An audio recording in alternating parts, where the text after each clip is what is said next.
Hello everyone, and wherever in the world you are watching this from, a warm welcome to this discussion about the impact of the COVID-19 pandemic on mental health. In the next 90 minutes, we're going to be discussing the extent of that impact, how it's manifesting itself in relation to different groups of people, the vulnerable, those with pre-existing mental or physical health conditions, those grappling with relationship or family issues which are exacerbated at this time, those who have been bereaved, those who are recovering from the virus, and really on all of us amid lockdowns and perilous economic situations and outlooks almost across the entire world. My name is Michal Hussein, and I'll be moderating this discussion, which is part of Qatar Foundation's Education City Speaker Series. That is a series of discussions that brings together top experts with questions from the public. And this is also taking place in collaboration with WISH, the World Innovation Summit for Health, which is Qatar Foundation's global health initiative connecting practitioners, healthcare leaders, and also innovators. So welcome to you all. The format is going to be that we will have about an hour of discussion between our experts and then about another hour of your questions, which are already coming in from different parts of the world. So let me first give you a brief bit of information of how to submit your question at any point during the course of this discussion. If you are with us on Microsoft Teams, you can send in your question by clicking on the blue Ask a Question button, which should be in the bottom right-hand corner of your screen, and you can include your name or leave it out, whichever you wish to do. If you are watching on Facebook or YouTube, you can simply leave your question or comment below the live feed as you would do at any other time, and we'll be monitoring those and using them in the course of the discussion. Also, if you are watching on Microsoft Teams, you have the option to put up subtitles to this discussion in English, or to do subtitles or live translation in other languages, Arabic, Italian, French, and Spanish. And you can do that by going to the settings button on your screen. Any questions or comments you submit, though, please do so in English, because that is the language that the discussion will be taking place in. So let me turn to our experts and introduce them. Very grateful for the time that they're giving us today. First to Dr. Deborah Kestel, who's the Director of Mental Health and Substance Abuse at the World Health Organization. Last year, the WHO launched an initiative aimed at expanding mental health coverage to 100 million more people by 2023, which is part of accelerating implementation of mental health initiatives in WHO's work. She's with us from Geneva. Welcome, Dr. Kestel. Thanks for being with us. A pleasure being here. Also joining us is Paul Farmer, who is the Chief Executive of the UK mental health charity Mind. He's been involved in work for the British government, for example, on mental health in workplaces, and he also authored the 2018 WISH report on anxiety and depression. Welcome, Paul. You're with us from London. Dr. Janice Cooper, a Senior Project Advisor for the Carter Center Mental Health Initiative. She worked a lot on her native Liberia's Ebola outbreak and the impact of that, including on healthcare professionals suffering from PTSD. And she has also been the Director of Child Health and Mental Health at the US National Center for Children in Poverty. Welcome, Dr. Cooper, and you're with us from Monrovia today. Thank you. It's a pleasure to be here. Joining us from Doha is Dr. Sharifa El-Emadi, Executive Director of Doha International Family Institute. It's part of Qatar Foundation. It works to advance knowledge on Arab families and promote evidence-based policies. Dr. El-Emadi is a clinical psychologist who's worked a lot on behavioral disorders, especially drug addiction. Welcome, Dr. El-Emadi. Welcome. Thank you, Michal. Thank you. Happy to be with you all. Thanks for your time. Now to Paola Barberino, who's Chief Executive of Alzheimer's Disease International. That is the umbrella organization for 102 Alzheimer's associations around the world, and they all work to support people with dementia and their families. And she's with us from London. Welcome to you, Paola Barberino. Thank you, Michelle. Lovely to be with you all today. And at a very early hour in the United States, North Carolina to be precise. I'm delighted to be joined by Yasmin Mogahed, who's a very well-known writer, public speaker, writes and speaks a lot on Islamic psychology and spirituality.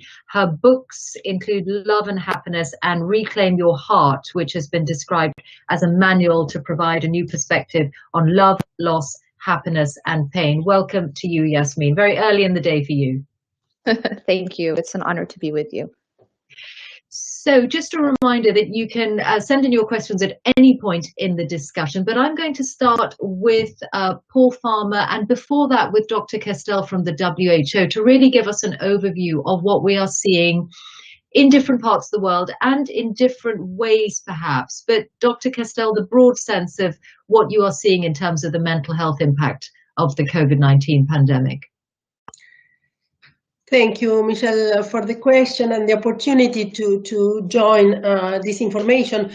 We have foreseen what was coming in a way because we know that the current situation related to COVID generates from the very beginning fear, anxiety, the uncertainty about the future, the current isolation in many contexts or countries, the need to find alternative ways to homeschooling for kids or even teleworking for us or people facing unemployment, a number of issues that we could continue listing that we know generate some kind of psychological distress. And so very recently, last week, 10 days ago, we reached out to a number of partners to see what kind of information can we collectively gather at this point. And the numbers just confirmed what we were expecting. There have been some specific studies done, and I will give you some examples. For example, in one region in Ethiopia where they measure depression and the number of people with depression has increased, a threefold increased compared to a previous measurement, and right now is 33%, which is quite high for those of us who are familiar with those numbers. There have been countries that did surveys, national surveys, and again the numbers of people feeling with some kind of distress without naming it necessarily are going between 35 to 60, and I'm talking about national surveys that were done in China, in Iran, in the US. We have numbers such as Canada doing a study a few weeks ago about increase of 20% of alcohol consumption, and what does it mean for mental health. So what we are seeing is that what we suspected will come, it is actually happening, and is that the number of people going through this psychological distress has increased already and will continue to increase as long as the crisis will continue and the economical situation will also accompany most probably. Yeah. Paul Farmer, all of this is happening at a time when the medical system is under incredible pressure. And I want to bring in one question that we've had in from someone watching right away, because this is from Michael in the US. How can we ensure that people are getting the best mental health support at a time when healthcare systems are overwhelmed and mental health might not be seen?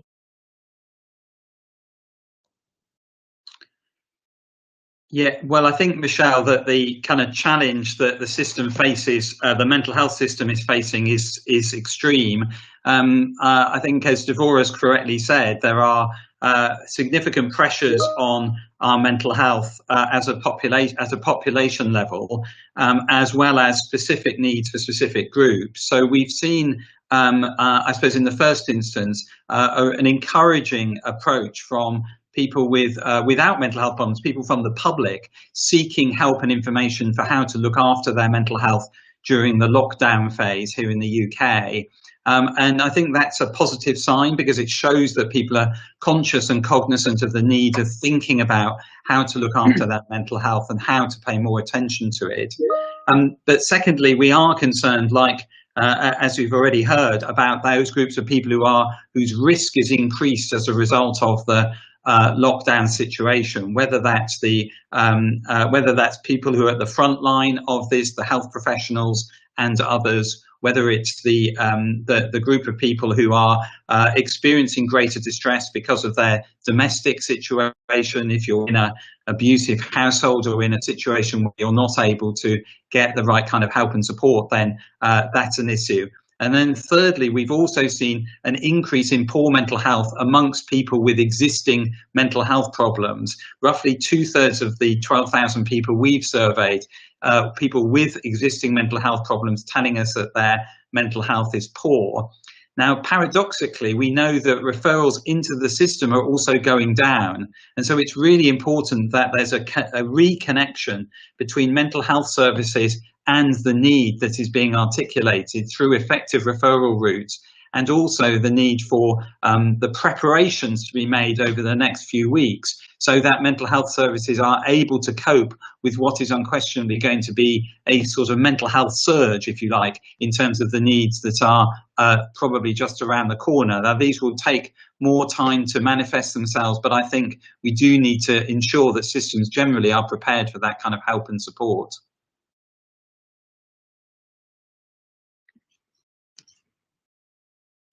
Thank you, Paul. This is Nick at Wish. We've just briefly lost Michelle for a couple of seconds, so hopefully we'll have her back in a couple of minutes. I'm now going to jump over then to Dr. Janice Cooper, who's in Liberia, who can give us really, if we can ask you really to give us an idea of your experience having dealt with people who have had to deal with Ebola and the effect of doing that on the community and also on mental health of actual people in the healthcare workforce. Thank you, Nick. I will start talking about healthcare workers, and what I think we can expect given our experience is initially an overwhelming desire to help because they have taken an oath and they want to follow that. However, closely behind that, I think you can expect three things based on our experience with Ebola. One is fear and fear-based behaviors, anxiety, trauma-related behaviors, people experiencing, healthcare workers in some cases even experiencing flashbacks to what happened during the war, and we have various stages of the war, which accumulates the trauma that they can experience, and definitely an instinct to walk away. However, I think that is mitigated by the fact that they have an ultimate urge to serve. And I think that for our mental health clinicians, they will be concerned and worried about their own safety and the safety of their family, and the concern that they may take the virus home to their families. So early on in our infection prevention and control, there needs to be a lot of training around mental health and what to expect in terms of psychological responses. In addition to really need to deal with people with pre-existing mental health conditions so that the outbreak does not trigger an episode.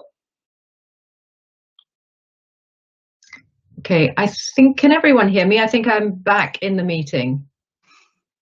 Yes, you are. Yep. Thanks. Sorry. This is Nick. I held the fort briefly, but I'm very, very happy to hand it back to you. Thank you. I'm so sorry about that, everyone. The technology failed at a critical moment. So, Janice, I think you were just having your input. Have we heard already, Sharifa Al-Emadi, from you? No, still I'm waiting for you. Okay, perfect. Well, perhaps you can fill us in, because your work is very much focused on the family. Give us a sense of the impact that you have seen on families, particularly those in difficult situations, but the impact that the pandemic is having. Yeah, I think what my colleague said about the coronavirus and how it's caused the mental health for individual will impact on their family. So especially when we will see the previous one of the part of family have the previous mental health, that might increase this problem, and the family, especially when they will be the parents, they lead from to protect them, to feel more secure with their member of the family. So when they will see this impact on them, so that will cause a problem to all the family.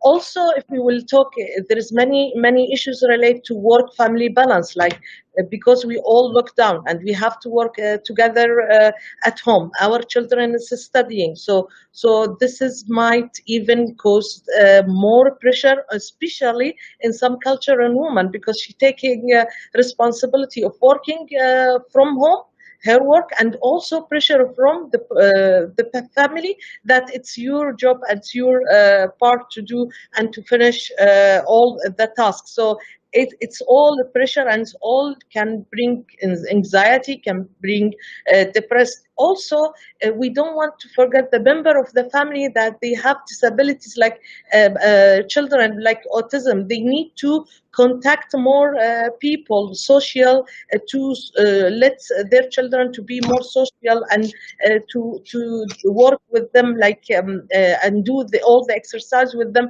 And now because they are locked down, so it's difficult for them to do that.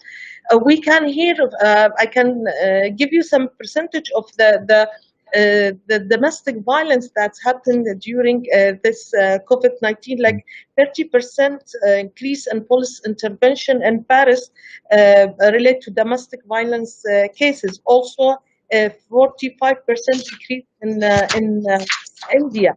What's surprising me that we heard from Kuwait that the number of the cases that going to the court and asking for divorce, it's decreased. And also last week, executive director of WIFAQ, which is Family Consulting Center in Qatar, said that even the conflict and the complaint about conflict or asking for help and counseling from couples that facing conflict, it's decreased. So I think we need to do more research in that, and that's why Doha International Family Institution it's conducting now research to see the impact of all these like the lockdown on family. Yes. And we can even explain more after other. It's interesting to hear you talk about the impact in different parts of the world, because Paula, you get that sense from your organizations right across the world. Early on, what were the indications from the countries affected in the initial phase of this? Thank you so much, Michelle. Yes, we represent 102 countries, and we started working from very early on, from January, February, with our Asian members, and China in particular, but also with Hong Kong, with Malaysia, with Indonesia, Singapore, Taiwan, Korea, Japan. And it was pretty clear from the beginning, from the initial lockdowns, that there were going to be issues in people caring for people with dementias and people living with dementia at any kind of stage, because of course in many cases we are seeing multi-generational families, so parents being in lockdown with children and with elderly parents that they are looking after, and we started seeing a real increase in the level of mental ill-being in some of these families who in certain cases were used to receiving care and psychosocial support. At this moment in time, they weren't. So we started working on developing guidelines globally that could help people all over the world working out what was best to do in those kind of situations. But since then, a lot more situations have arisen. For example, we were alerted originally that in France there were issues with people living with dementia alone, wandering in the streets, for example, not understanding the social isolation and the consequence that was having on themselves and the public. Again, from Asia and the Caribbean, a lot of members reported issues about people with dementia being scared of people wearing masks, for example, caring for them, and also of general confusion about the situation, and they needed guidelines and advice on how to approach the issues, which we have done. Finally, there are other issues that are coming out. Families, unfortunately, are worried about COVID-19. And if they suspect that a person may have dementia, they are actually not seeking a diagnosis. And we think this gets back to what Paul was saying earlier, that there are consequences that are going to happen 6 to 9 months down the line when family will find themselves lacking that kind of psychosocial support. Certainly the withdrawal of care and social care systems all over the world is impacting very greatly. There are also a lot of lovely examples of people coping with that, though. We've had great examples. One of them, between all South Africa, one gentleman who was used to having his mother going to the supermarket every day as part of her routine. With dementia, he's created a corner of his home, a replica of this supermarket. People are coming with all kinds of wonderful ideas also to overcome the current difficulties. Yes. Yasmin Mujahid, it was foreseeable, the mental health impact of all of this, and it is happening. What sense do you have about where and how people are searching for strength and for answers and for coping strategies? Well, actually, one particular finding that I found very intriguing was that there was a professor at the University of Copenhagen who found, she recently published a report, and what she found, she writes that search intensity on prayer is flat before a country registers its first case of COVID-19. But then it drastically rises after the first case is registered in a country for all regions of the world. And she finds that this increase in prayer intensity documented here are the largest the world has experienced since 2004, the earliest date for which the Google Trends data is available. So what I found particularly intriguing by this is that clearly people around the world are turning to prayer, are turning to religion as, apparently a coping mechanism. So I think that what it really shows is that there is sort of this human condition where we look for purpose, and many people are turning to their faith traditions to find purpose in this feeling that they're having of vulnerability.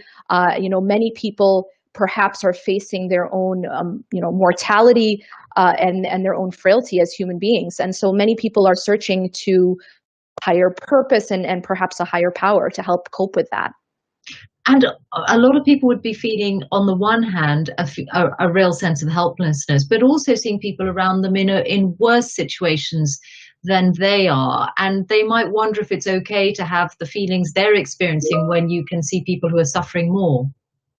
Yes, I absolutely think that a lot of people maybe, struggle with this, you're feeling anxious and you're feeling concerned about your family and perhaps the welfare of your family. But at the same time, you are seeing on the news that there are many faring worse than you. So I think sometimes there is that internal battle of maybe a little bit of guilt and a little bit of feeling like, do I really have the right to feel what I'm feeling? Which I actually think can be counterproductive, because one thing that we find with in psychology is that when you do not give yourself permission to feel what you're feeling, it can actually just make those feelings worse. And so that may be contributing to some of the issues, exacerbating the issues, because people don't really have necessarily an outlet, and nor do they feel maybe that they have a right to the feelings that they are experiencing.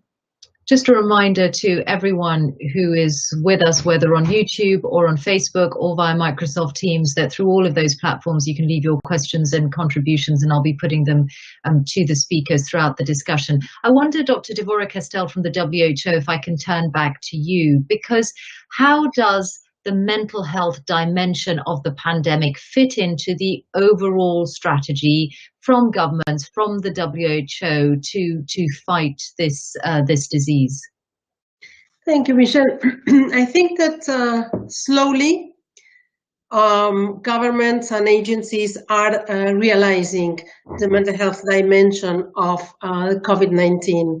The priority is to save life, right, and to protect people from being ill and being infected, and but the role that mental health is having in all this, in social media and in a number of communications is gradually increasing. You know that we talk about mental health and psychosocial support as a comprehensive approach to problems that go to many of the things that the colleagues mentioned before, from the lightest distress that one can suffer to the most serious mental health issue. And it is an issue related to the health sector, but it is also an issue related to social care, of course, and education, and the government in general. We all have a role to play in when we talk about mental health and psychosocial support. So, as a matter of fact, then this kind of cross-cutting area is being included in, there is an invitation for including it in national plans for COVID-19 response, in the context of the humanitarian approach within the UN to COVID-19. That is, if you look at the latest documents, you will see a lot of references actually to mental health and psychosocial support, and the same is from a WHO perspective.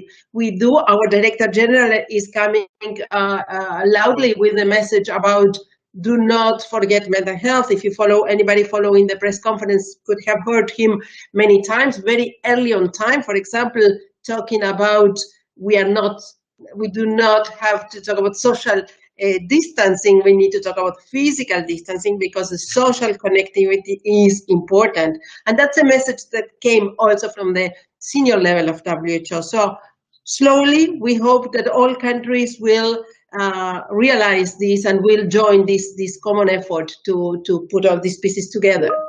Paul Farmer from the mental health charity Mind, it was already difficult to get people to give parity to mental health alongside physical health. Do you think that job is harder when there is a disease such as this, a virus such as this afoot? Well, I think there's two ways of looking at that. I think the optimist in me will say that for the first time, entire populations are beginning to understand what it means to have their mental health seriously challenged as they encounter situations in their lives that they've never had to encounter before, and realise that there are psychological consequences to being locked down, to have not being able to see their friends and family, and to have significant worries about work. So the crisis brings mental health closer to people, and so that hopefully means that citizens and governments start to take it more seriously. However, the pessimist in me recognises that there is then huge pressures on systems. So there's the pressure on the health system, which in different parts of the world already the starting point for mental health is not always a strong one. It's not the strongest suit in many countries' health systems already. So it doesn't mean you're starting from a good point. And if there's greater pressure on those health systems around a physical health issue, then mental health can be more marginalised. And then secondly, there's likely to be huge financial and economic pressure in countries, and the focus then becomes a debate between physical health and the economy. Now, I think, as we've already heard, that would be a grave mistake for countries to take that approach, because to leave aside the psychological consequences of this crisis will be to store up both financial and health consequences for potentially years to come. So I think this is a real crossroads moment in terms of understanding, thinking about how the progress that has been made in recent years around really raising awareness for mental health as an issue, to what extent is that then going to be converted by governments and by populations as we enter into this extremely risky phase for the mental health of our communities? Okay. I want to turn in a moment to Dr. Janice Cooper and talk about the impact on frontline medical professionals. But before that, Dr. Sharif Al-Imadi, I think you wanted to come in. Yeah, thank you very much. I just want to add to Paul that I think we are lucky. Psychosocial intervention, it's can easy to do it hotline or virtually. So we can contact our cases now normally, and we can talk to them. We can finish the sessions with them. So we are lucky in this this part. Another thing I want to raise it. I think as a mental health and the stigma before this COVID-19, I think this will change, because now the importance of asking and seeking help to mental health, it's become normal, and everyone is seeking, they want to seek this help, especially that most of the countries, they provide a hotline for that, like Belgium, like Turkey, also Qatar. So I think this is good for even improve even the service and this, when we will decrease the stigma against support and mental health support. Thank you. Dr. Janice Cooper, I wanted to put this question to you because it's come in from a nurse in the Philippines, Romnick, and the reason I want to put it to you is because I know that you worked with healthcare professionals amid and after the Ebola outbreak in Liberia. So here's the question. Even before this pandemic emerged, low morale and burnout were rampant among healthcare workers. Coping with COVID-19 has actually magnified the many challenges we face and added new ones, such as having to deal with limited resources in healthcare facilities. Worryingly, there have been several reports of suicide among healthcare workers. Is there any recommendation you can provide for employers on how they assess and better support the mental health of their medical frontliners? Thank you, Michelle. Absolutely. I think, first of all, you have to be monitoring, especially your response team, but all of your healthcare workers, to see what the impact is on their mental health. You cannot assume that this virus that affects all of us, the fear-based behaviors and anxieties that come with it, affect all of it, that won't affect healthcare workers. So you definitely need to be paying attention to that. And you definitely need to be providing systems that are safe and confidential so that they can access mental health services. One of the biggest things is the stigma around mental health. And so healthcare providers do not want to be stigmatized to the point where they're not able to access mental health services. And one of the biggest surprises, and I would say a breakthrough for mental health during Ebola, was the time when a healthcare worker actually was infected. And when it was time for her to be having her confirmatory test to be released, she actually had a psychiatric episode.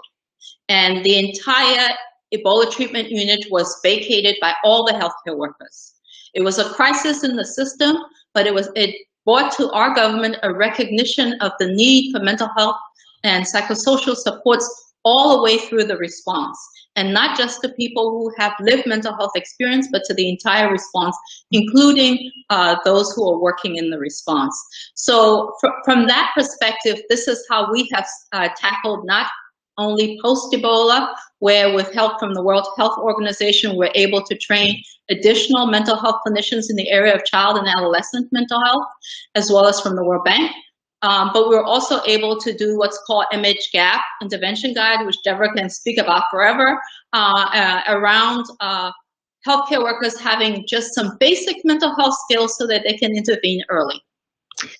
Deborah, do you want to say something briefly on that? Because then I want to turn to Thank you so much. I just wanted to complement something that to what Janice has said, and I thought the question was very important because on one hand is the responsibility of the healthcare provider, the health workforce, that they're under absolutely high level of stress, and they do as much as they can. But they need to receive some information, some training, but also some information about how to take care of themselves. Mm-hmm. Having said that, managers need to know what needs to be done in order to prevent whenever possible, otherwise to provide support to their staff. And there are key basic issues about how is the communication being done, how the shifts are organized, how supportive and empathetic one could be with the health worker, how what kind of training can be provided to the manager, basic psychological first aid, for example, to the manager to realize that something may be not going well with the healthcare provider, and then what to do. What are the referrals? We know that there is a reduction of services, mental health services available out there right now, but there are some colleagues available, and how to reach out to them. So, in short, a number of issues that can be done and should be done also above the health workers in the entire chain of responsibility up to the top. Yes. Thank you. It's interesting. There are lots and lots of questions coming in from people along the theme of what can I do to look after myself? And I want to put some of those directly to the panel in just a moment. But before that, Paola Barberino from Alzheimer's International. I just wanted to complement some of what has been said by Janice and by Deborah in a different way. So the first time I was aware of some of the issues that were happening to our constituency during COVID-19, all the people have been hit by COVID-19 the hardest, were indeed coming from the Philippines, where one of our neurologists contacted us about the very difficult decisions that healthcare professionals had to make during triage on whether to treat senior citizens or not. And that has exerted a huge amount of toll all over the world. We have all read reports from Italy and France and Spain, actually, that have been very heartbreaking, and more recently from the UK. So I think, there is plenty of things that can be done around that. But we do need to be aware that in certain situations, healthcare professionals have been asked to take decisions that none of us would ever want to take. And in the case of some national guidelines, like the UK guidelines, we have felt compelled to actually write a paper on the ethics of people making those bedside decisions. Because I think it's an extraordinary situation, and I really do hope that we will learn in future, because there are issues of discrimination of particular constituency that we would have never ever wanted to have seen, and we have seen, unfortunately. Okay. Yasmin Mujahid, a question has come in via Facebook for you from Zubair, who says, down the line we will have a cure to COVID-19. But how can we handle it from a spiritual perspective? And that's a very, very important question that I think is becoming more and more evident how important that is to people. I think that from a spiritual perspective, a big part of it is seeing sort of the bigger picture, finding purpose within what seems like a random chaos. And I think the main thing that religion and spirituality gives to people of faith is that exact thing, is that it allows people to not all this and think that this is just chaos, that there's no one in charge, but rather people of faith see that it is overseen by a loving, merciful God. And that when you see what is happening around you in that way, it gives you a lot of sort of rest internally, knowing that it is not random and it is not meant to harm, but rather that ultimately this merciful, loving God is taking care of his creation, and people of faith find a lot of peace in that understanding. I think it's best explained in one concept that we have, for example, in Arabic called husn al-dhann billah.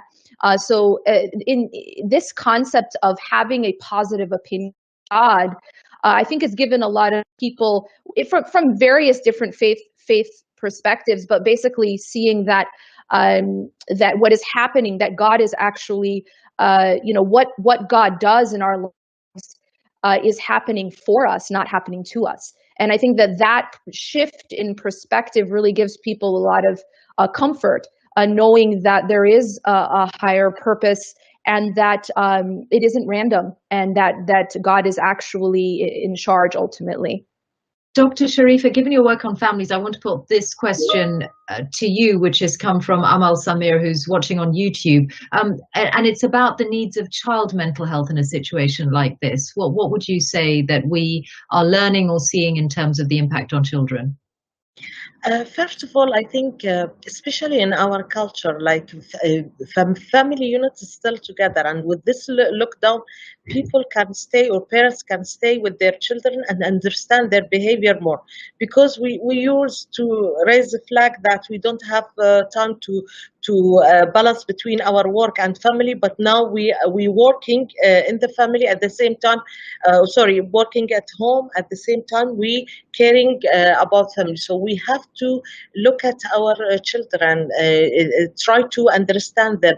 Communication skills is very important, because normally most of the conflicts that research shows that most of the conflicts, because we don't have a good communication skills together, even with our children. So we have to know what our children think, to communicate with them, talk with them, explain for them exactly and the reality of this problem, but in a positive way, in their age, in the way that they can protect themselves. At the same time, they can not to take them to stress more. If we have problems with our children and we felt that they need a help, I think most of the country, as I said before, they have this still all the centers that providing mental health. It's open. They can go and ask for help. They can call, even like in Qatar we have 16,000. You can call them, and they will refer you to the mental health system, and you can take your children if they need intervention in that.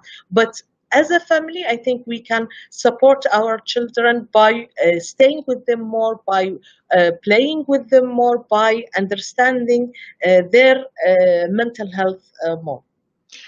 Paul Farmer, there's a question that's come in from Adam in the UK, which I think is put in a way that will resonate with very many people. He says, I still have my job and my family is in good health, but I feel overwhelmed by what's happening in the world, and the lack of control over the future is making me anxious, but also guilty. What can I do to feel better without overburdening others?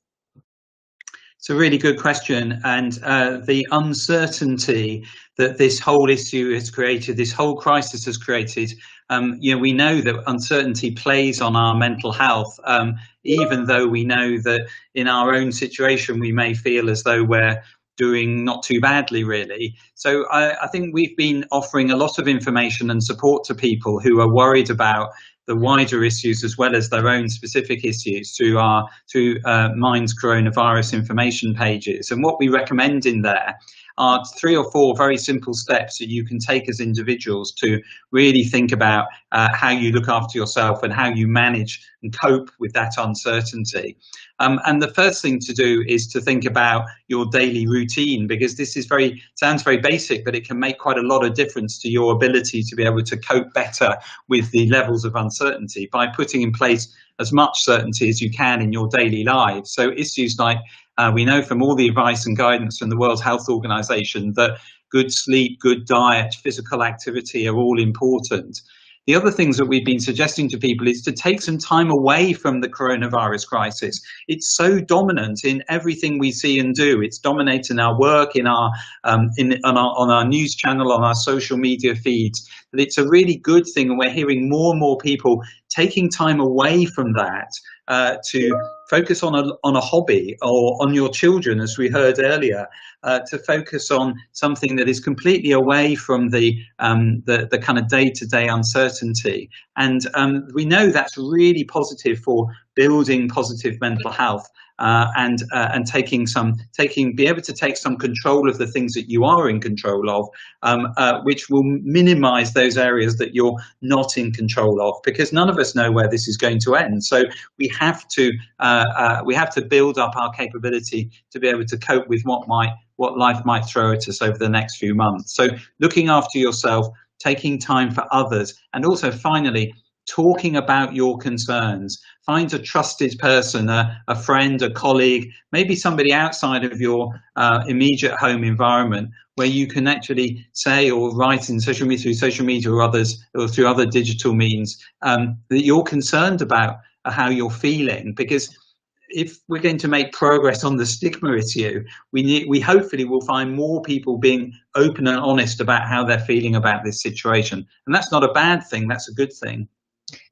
Dr. Janice Cooper, what are the common themes, but also how much harder is the position if you are in a developing country, or if you are a lower income or a marginalized group, or a group with fewer resources in a rich country? Thank you. I think the first thing is thinking through how well your system already is built. And in our case, we've had civil war, we've had Ebola, and so our systems get built back, and then because of whatever the constraint is, it gets challenged again.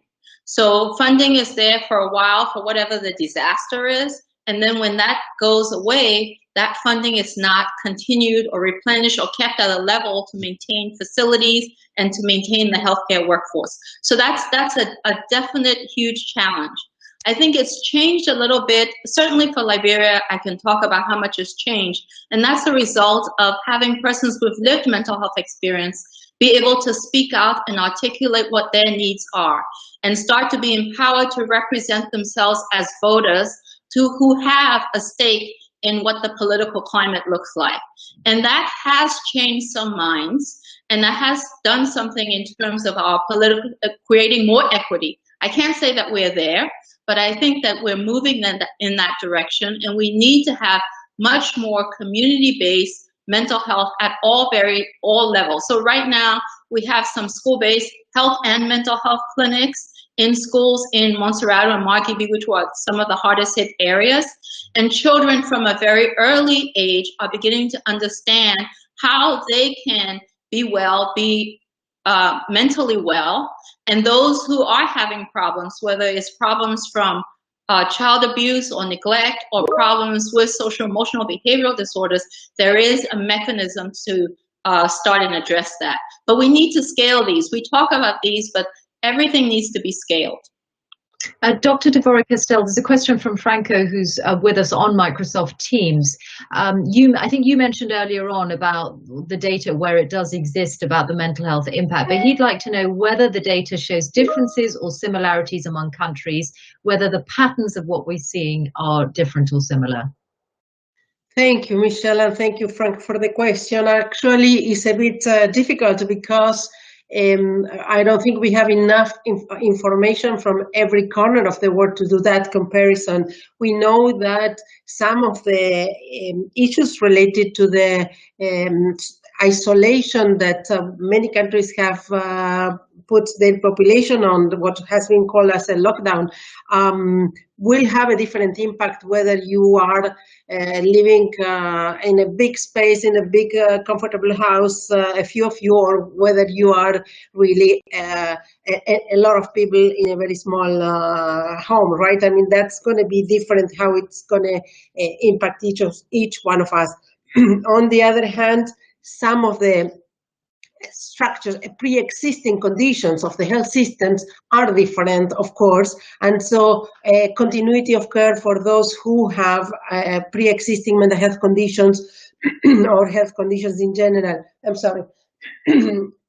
as well as the possibility to reach out more openly. I was listening earlier, Paul, talking about the advance in the fight against stigma, and this is, we know, is not common everywhere. It's in some countries, in some others, it's really still lagging behind.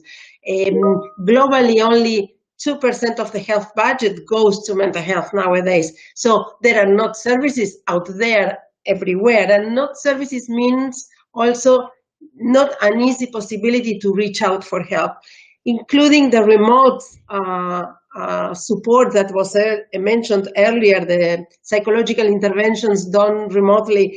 That's great whenever it's available, whenever people have access to that. So what happens when we don't have that capacity is that we need to find alternative ways. We need to find the community to jump in and provide support. So all of that will make maybe the lack of numbers to the answer that to the question that I was asked. A few questions are coming in on isolation and the effect of isolation on different groups. Paula, from your perspective at Alzheimer's Disease International, could you answer this, which has come anonymously from someone who says, I'm caring for my husband with dementia. Who cares for me and the millions like me around the world? How can governments provide proper systems to prevent carers feeling so isolated? This is such a massive issue. In our report last year, the World Alzheimer report, it came up over and over again.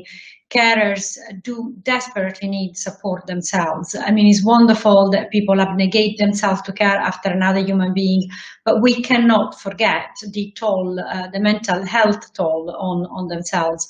Well, in the case of this particular person, and I'm sure others that are watching, you really should try and reach out to your local Alzheimer association. If you go to our website, www.alz.co.uk, you will find a list. Now, our members, as also some other speaker mentioned before, some of them, especially in lower income countries, are having huge issues with funding. So not only the government has cut the funding, whatever they had, but they also have having problems fundraising. Nevertheless, well, this crisis has shown us that there has been great resilience. So people are organizing themselves along lines that we never thought imaginable. They're using technology whenever it's possible to still convene carers group and still do local support of each other through those groups. So if you reach out to us, we can put you in touch with those groups. We can try and help you find a community near you that will enable you to at least find a glimmer of hope. And we find that people in rural situation or in marginalized community are particularly at risk. So be sure you are not alone, and there are other people out there that are working very hard to help you.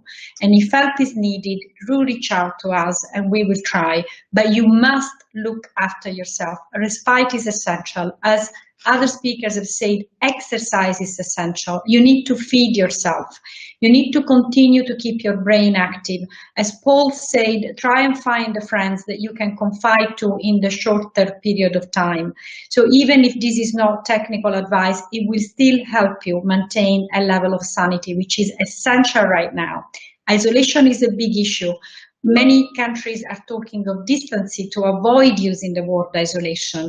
We don't want to be isolated. Very few human beings naturally want to be isolated. Yes. So you do need to try and get a way to communicate your feelings. Another speaker talk about feelings to someone else. Thank you. I don't know where in the world this carer was writing from, but I know that you have 102 linked organizations. So, you know, hopefully in her country, it appears to be a woman, or, you know, perhaps somewhere she'll be able to access help. And at the end of this discussion, we'll be putting up a slide on the screen with some of the places that you should be able to find help and support. If you are watching this and you are grappling with your own condition or your own problem, there should be help out there for you.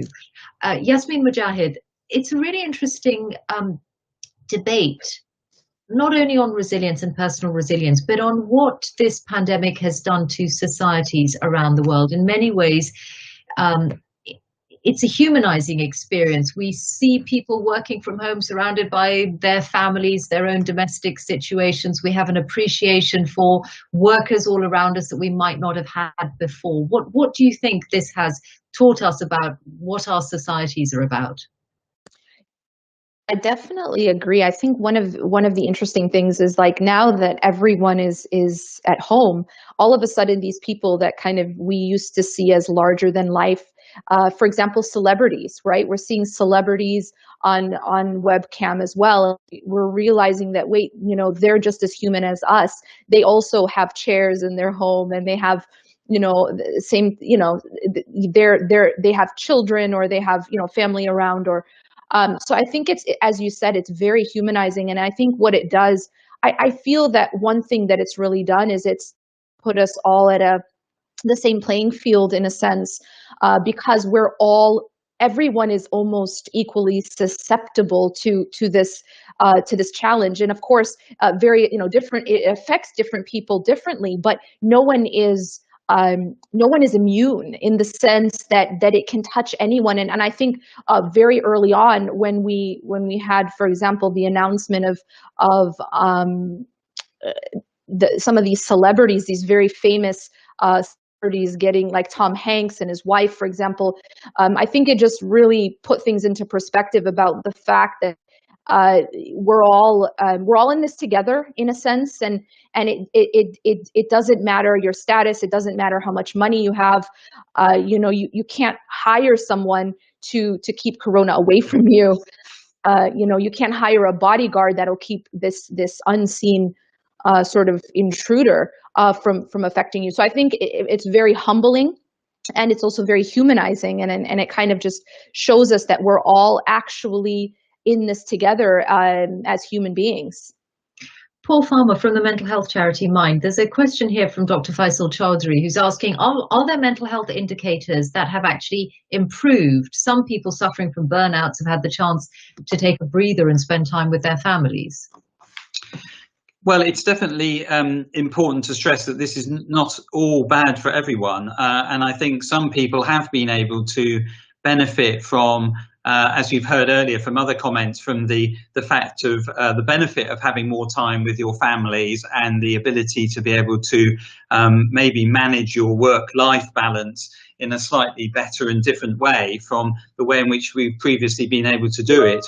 And I think that, although I don't think we've yet seen sufficient indication statistically about the change in population mental health, there are certainly groups of people who have been able to use this time to take stock of their own individual situation and be able to, as I said earlier, kind of think a little bit more about how they do look after their mental health, and maybe intervene from themselves about those places where which were previously damaging to their mental health.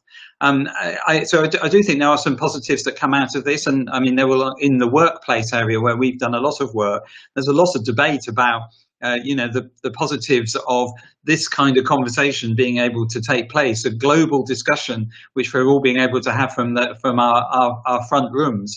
What an excellent way of creating connection.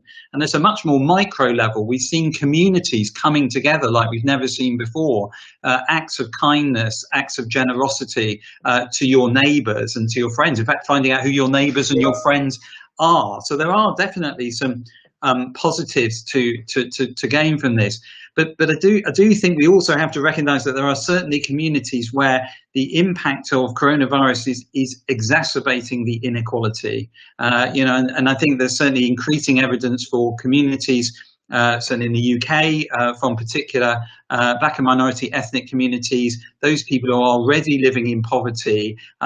There is some suggestion that the kind of divide between of inequality is going to grow as a result of coronavirus. So again, I think there's a really interesting challenge for the way in which we think about the sort of social contract we have for our mental health, where those people who have been able to cope perhaps better, perhaps there's an increasing opportunity for people to be able to reach out to those people who have been either more affected physically or mentally by the crisis, to create a more equal society rather than expand the reach, grow the depth of inequalities in society.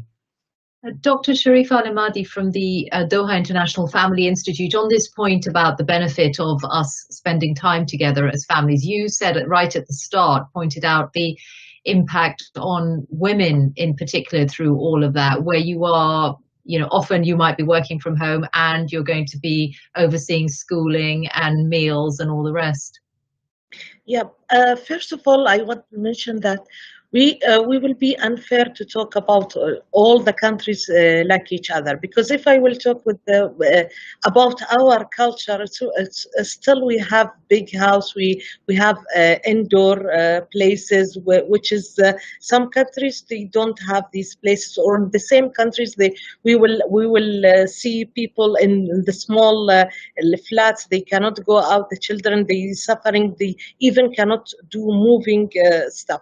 But I think parents, if they are positive, they want to work together to support their children. They can create activities and create many things. They can, depends on what they have and how they can do this.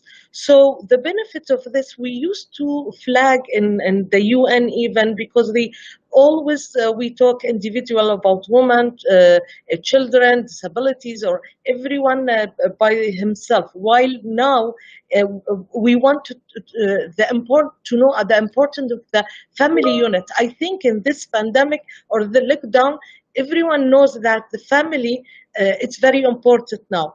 A nuclear family and extended family. So I think now this is also will give opportunity for others to understand the importance of parents for their children, importance of everyone to work together. So I think it's mother and father, both of us, both of them. And we can see even videos or some in the social media that we use in our culture. It's difficult to see male going and cooking or cleaning, but we can see these things. So this, again, like Yasmin said, that's a role model of the people that they used to see something, it's not acceptable, now it's acceptable. So they have to help each other. Also, we heard that some parents, it's first time involved in their children education. They used to they don't even deal with the schools, but now they working with their children and they teaching them, so they involve more in the life of their children. Also, I think in our culture and Qatari culture, we can see that they brought even old or cultural kind of activities, and they bringing these backs to work together. Because another issues might be negative, that our children just sit behind the social media and internet, and they might be addicts to these things, while we don't want them to be addicts to these kind of social media. So again, we can bring them to play sport together, to do different activities together. Everyone can do it, can create based on what they have, what they provided. So this is, I think, one of things that we can do it together. I want to thank everyone who is sending in questions, whether through Microsoft Teams, whether on YouTube or on Facebook, because lots of them are coming in. We still have half an hour to get through as many of them as we can with the panel. Let me take it right back from the family up to the policy level and turn to you, Dr. Deborah Castell of the WHO on this one, because Heather has this question for you. When designing plans around controlling virus spread, do you feel that governments are considering the immediate and long-term mental health impacts of COVID-19 lockdowns and the death and suffering related to this rather than to the virus itself? Thank you, Heather, for this question. I mean, it is very important, and somehow we talked about it earlier a bit when we say that we hope that this is going to be happening, when we said that many countries are doing or updating regularly their plans for COVID-19 response. And we do hope, and we are working from WHO, and I'm sure many of us there as well, we are working in order to make sure that mental health is part of any recovery plan. We need to make sure that there is a recovery for mental health as well. And as it was said, not everything is about the current isolation. The situation goes way beyond that. The situation has to deal with all the issues that have been mentioned in terms of the sufferance, the death, the unemployment. We are already seeing a big impact in the economic situation in every country right now in the world.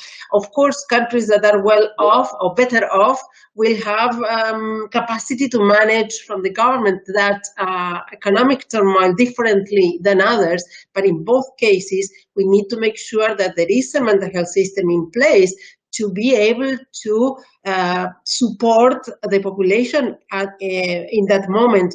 if you recall, when there was the big economic crisis in 2008, around that area, there were some studies in the US about the number of what were called death by despair, the suicide, substance use increase, because of the unemployment and the uncertainty that was also mentioned again earlier. So we are advocating, and I think we need to increase that the sound of the advocacy, the voice around that, for the inclusion of mental health in any recovery plan. And we need to make sure then that we build back better. We build mental health services, mental health systems, mental health care for the population, even in those places where before it was not.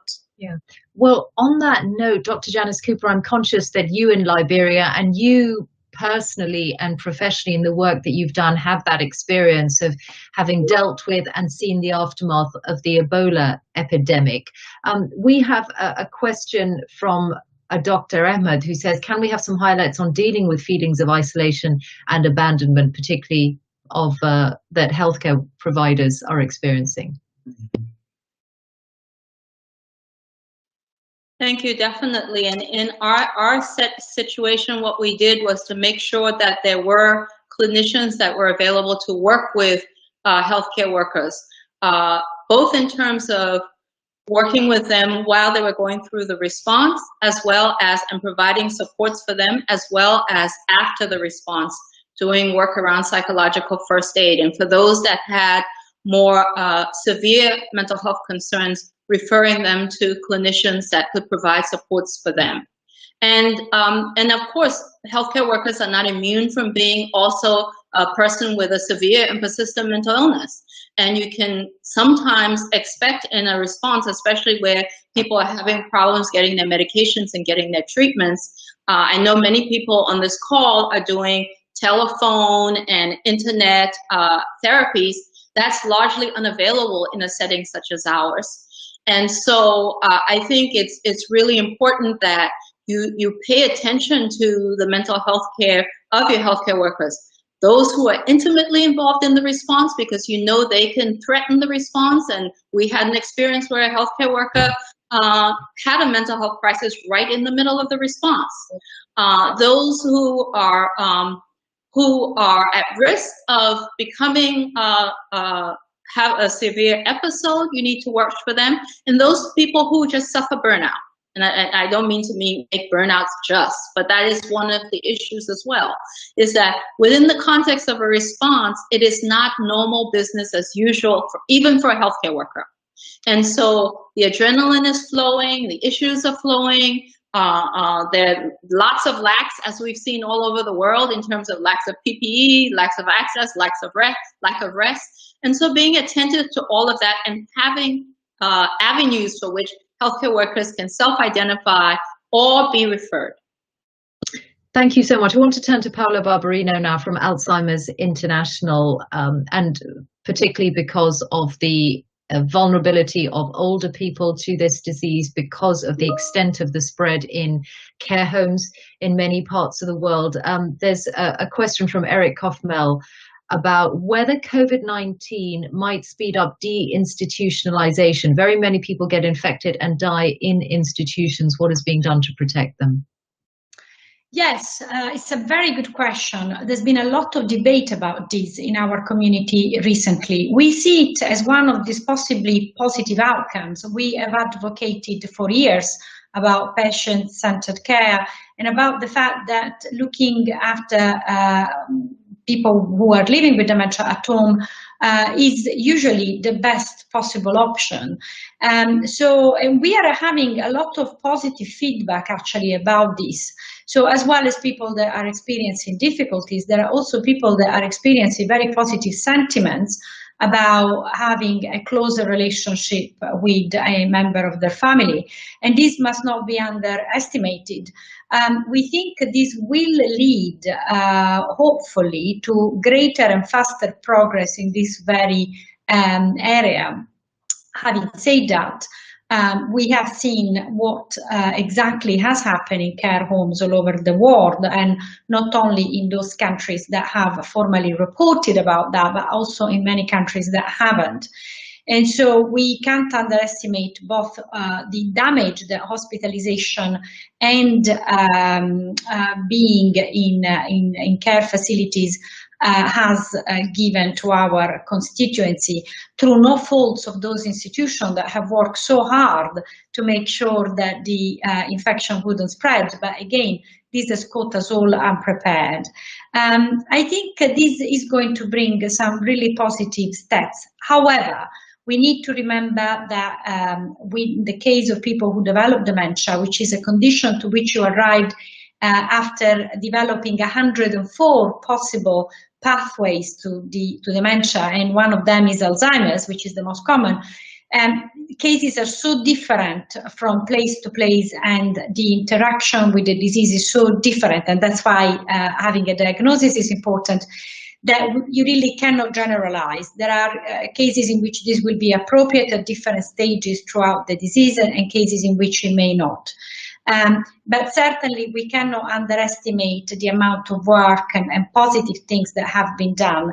I also would like to praise the healthcare workers in care homes and in hospital, many of which have sent their testimonies to us in order to also reinforce the immense amount of work that many of them have been through without the assistance of protective equipment, for example. Thank you.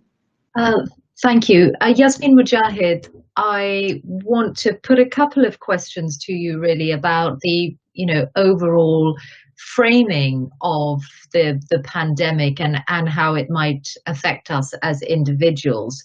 So there's a question here about what you think the term social distancing does to our psyche. Well, yeah, I think, again, it has a lot to do with the lens which we see the world. This is one of the things that I focus on a lot, is how you see what's going on around you. Do we see that we are disconnected, or do we see that perhaps this is an opportunity, as many have mentioned, to actually connect deeper with ourselves, connect deeper with a higher power, and connect deeper with our families. So it can really be seen. You can see the same thing differently depending on the lens with which you use. And so I think changing the lens to one of a more spiritually focused, but also a positive lens really, really helps a person with their own mental health and their own psychological health. Okay. But here's a really practical question then. Wenlin Behau said that, so in this family situation, how can we guide our children who might fear even sitting with family members who need to go out of the home to continue the daily needs? I think personally, and a lot of what I teach, from a spiritual based perspective, is really, it comes down to trust in, again, a higher power. It's very, very difficult from a religious perspective to think about security without the concept of a higher protector. And so I think what from a spiritual perspective one could tell their children is that you are being protected by a higher power, by your creator, and so you don't have to be afraid. This are finding actual security at a time when things are so uncertain. Again, it is a matter of something that's invisible, something that's unseen. We don't know if someone has coronavirus and they're carrying it on their hands. It's an unseen thing, and so it's really about looking to something higher to make us understand that we are being protected, but from an all-powerful force. Dr. Kestel's a really interesting point that I think Paul Farmer from Mind raised earlier about whether we're at a point where we are really going to overcome the stigma that can and has in the past surrounded some mental health issues. I want to put this to you from Ian Tully, who's with us via Microsoft Teams, saying that there are signs in Qatar that people are prepared to seek mental health support more readily than was the case pre-COVID, and we are reaching people previously very difficult to reach. Is there any evidence to suggest that we're normalizing mental health in the context of COVID? Thank you. Thank you very much, and it's interesting to hear that from Qatar.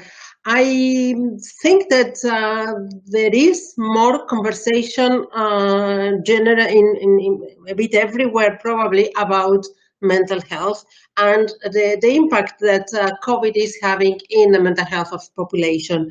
That should make a bit easier to talk about.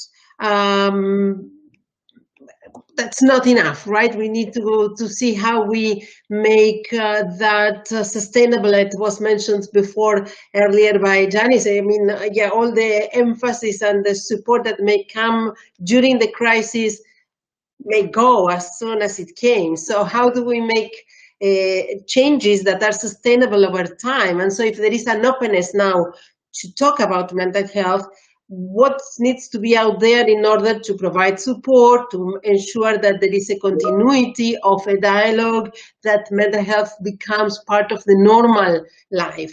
It was interestingly, I wanted to comment before, and it's related to this, when Paola Barbarino was talking about the people in institutions following a question. It doesn't matter how well or bad institutions are managing the situation right now. What we need is to use this opportunity to build back better, what I was saying before, and to develop services in the community. People need to be in the community, not locked in institutions, whether it is for the aged elders or people with dementia or many psychiatric institutions that have been built historically and that has contributed to the stigma and the discrimination. Mental health associated with madness, with putting somebody out of the system in a mental institution. We want to bring that to the community. That is part of us. And building a system that is sustainable means bringing services to the community so that not only those in better wealthy countries could access that, but everybody can, no matter where they are again. Paul Farmer of the charity Mind, let's talk for a moment about those who have been infected and who are recovering from this illness, and also about the general fear of being infected. On the second point, is there a worry for you that there's a societal fear or a different way in the way that we look at our fellow citizens? And what is the evidence about the kinds of support that people need when they are recovering from a disease like this, mental recovery as well as physical? So I suppose it's important to stress that fear factor can certainly get in the way of stigma, and as other colleagues have mentioned, the phrase social distancing is almost completely contrary to the idea of social contact, which is what ultimately helps us to improve our understanding of our fellow human beings. So we do have to be careful about the potential for the kind of for society to fracture a little bit more as a result of people not really having that social interaction. And in these circumstances, we have seen examples of groups who are marginalised becoming more marginalised as a result of that. But it is also possible to create that greater sense of connection because of the shared experience that people are in. And I think there is certainly good experience from countries around the world where that coming together can create a greater sense of resilience and inclusivity. And I think on your second point, the kind of opportunity to really kind of bring communities together here is a great one, and we do need to think about how we can harness some of that opportunity, both in terms of the nature of the way that services are going to be provided coming forward. And we've Devorah Castell is absolutely right about the kind of opportunity to lead to greater integration of mental health services and people with mental health problems in communities. Here in the UK, quite a lot of mental health beds have been emptied in order to make way for non-COVID acute patients. So people are living in communities with mental health problems and being supported by services to and that seems so far to be going very well. So there is an opportunity to make the most out of this. But I think our communities are almost at this crossroads point about coming closer together as a result of this crisis, or potentially running the risk of becoming more fractured. Sharifa Al-Amadi from the Doha International Family Institute. There's a question that's coming from Binta asking whether you have any counselling points for parents of children with special needs at a time like this. I think, I said maybe before that the parents with the special needs, they have to put in their mind that this is like a special situation. They can ask help virtually, counseling, like even asking, like calling even in Qatar 16,000, so they can help them. All the centers like Shafallah and Family Consulting Center, also the Qatar Foundation for Social Work, already accepting the calls and working. They're still working to support these kind of cases. But still, I think it's very important from psychological point of view. The parents has to deal with the special needs that, like they used to deal with them. They have to use the same activities that their counselor used to tell them to do at home. If there is another activities that they have to do it out of the home, so like autism cases that they have to socialize. So this question we have to ask our counselor or our psychologist, psychiatrist, that they already following with us this child. Also, we have to take care about ourselves, like to give a time for our children, but to have more energy, to take a relaxation, to stay one moment with us, with ourselves, to still schedule our time. So give time for our children, our work, and ourselves at the same time. So if we will deal with all these activities that we use with it, we will be, inshallah, in a safe way. And I want to come to each one of you, each one of our panel, because our time is coming to an end. So in a moment, I'll come to each one of you for a final thought, something to help people in different situations cope at a time like this. But before I do that, Dr. Janice Cooper, there's a question from Jamshanpe about, given what you have seen with Ebola in Liberia, what will be the mental consequences of COVID-19, whether for infected or non-infected persons? So I think you have to also bifurcate that infected and non-infected by people who've already had or have lived mental health experience, because that's the other component to that, both within those who are infected as well as those who are non-infected. And so I think if we want to think about what the consequences are, I think what we need to do is think about how we can prevent further mental health conditions, and for those who have mental health conditions, how we can make sure that their status does not deteriorate but improve. And what we have adopted as a country is the WHO Building Back Better. We don't want to do anything that we can build upon. And so recognizing what is currently in your system, where are the strengths, and to how you fortify those places where you have strengths, and where are the places in your system where you have weaknesses. So if your weakness is the ability to be able to leverage persons who have lived experience so that they can also be part of your system writ large, your community system, they are not stigmatized and disenfranchised. If that is part of your weakness, you need to do something about it, because if they feel as if they are part of the solution, that is already one problem that you're solving. If you're listening to persons with both lived mental health experience and those who experience mental health conditions in times of trauma, because they're not always the same groups of people, You also want to make sure that their voices are amplified as you think about how you're building your system back.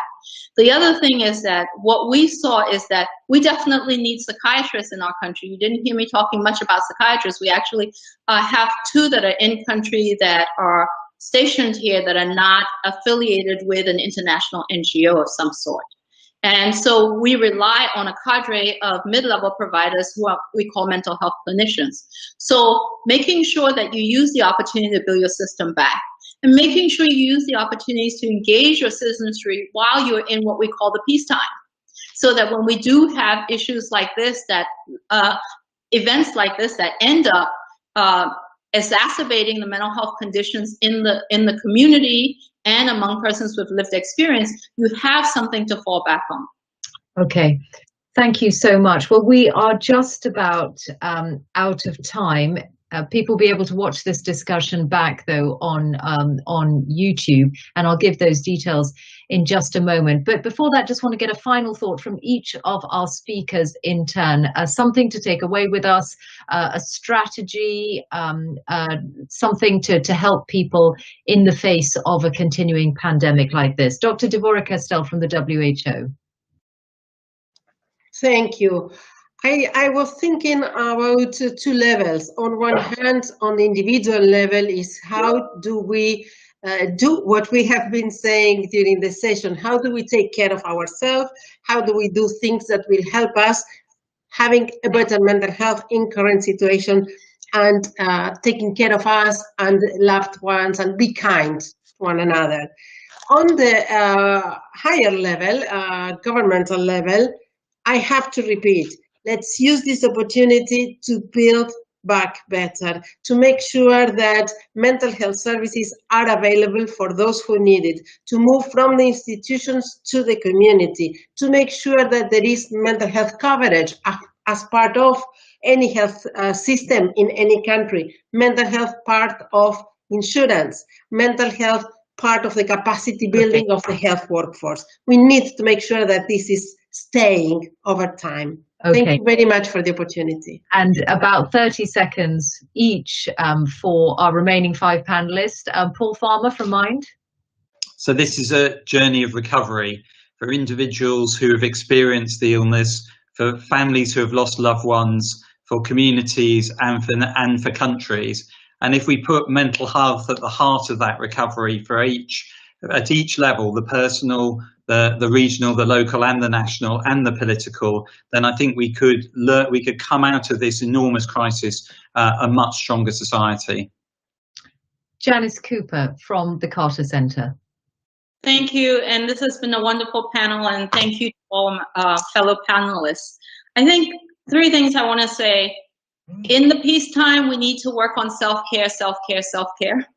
I think we need to make sure that we understand there's no health without mental health, and your healthcare system will be undermined if you don't address the need for mental health. And the need to engage persons with lived mental health experience as you design and redesign your systems, I think, are critical. Thank you so much for the opportunity. Thank you, Janice. Let me turn then to Sharifa Al-Imadi from the Doha International Family Institute.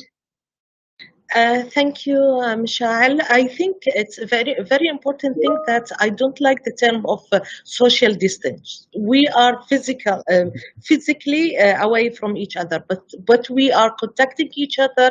We can talk to each other. We can communicate with each other, and the family unit is very important. So we can contact our family, our extended family. So it's easy. We can do it. So please don't call it social distance, because this is physical distance. So thank you very much, and it's a good opportunity to talk with all of you. Thank you. And Paola Barberino from Alzheimer's International. Thank you very much, Michelle. Great to be on this panel. 2 points. One is practical. I noticed that our website didn't make the list of resources. So if you're caring for someone living with dementia, or you are a person living with dementia, please go to alz.co.uk so you can find about your local association and general help. The second point is about policy. I think this crisis has shown us that there is a need for a higher awareness of the right of people living with dementia and of older citizens all over the world. This has shown how governments were vastly unprepared to deal with this. And I think this will give us an opportunity to bring the needs of that constituency to a higher level, and we will do that in the year to come. Thank you. Thank you. And lastly, Yasmin Mujahid, writer and public speaker. So a very important psychological principle is that what you focus on grows. And so while we are all going through challenges right now, we all are also experiencing blessings in our lives in different forms. And when you focus on your blessings, and this is something that's been shown in many countless studies, the practice of gratitude, for example, it really can have a very profound effect on our mental health and allow people to flourish psychologically and spiritually.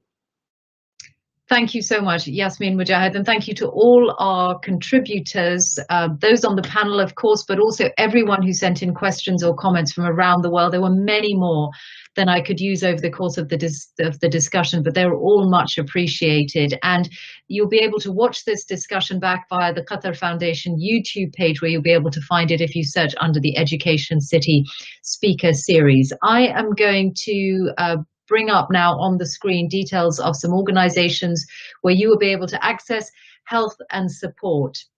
This is not an exhaustive list, but these are some good places to go to straight away. So there's a global mental health directory via befrienders.org. You'll also be able to find information under the website of suicide.org. Mind, we heard from Paul Farmer, it's at mind.org.uk. Qatar-based WEAC.qa, and the World Health Organization's mental health information is at who.int/mental_health. And Paola Barberino's organization is at alz.co.uk, Alzheimer's International, which has organizations right around the world. So thank you all for being with us. Goodbye.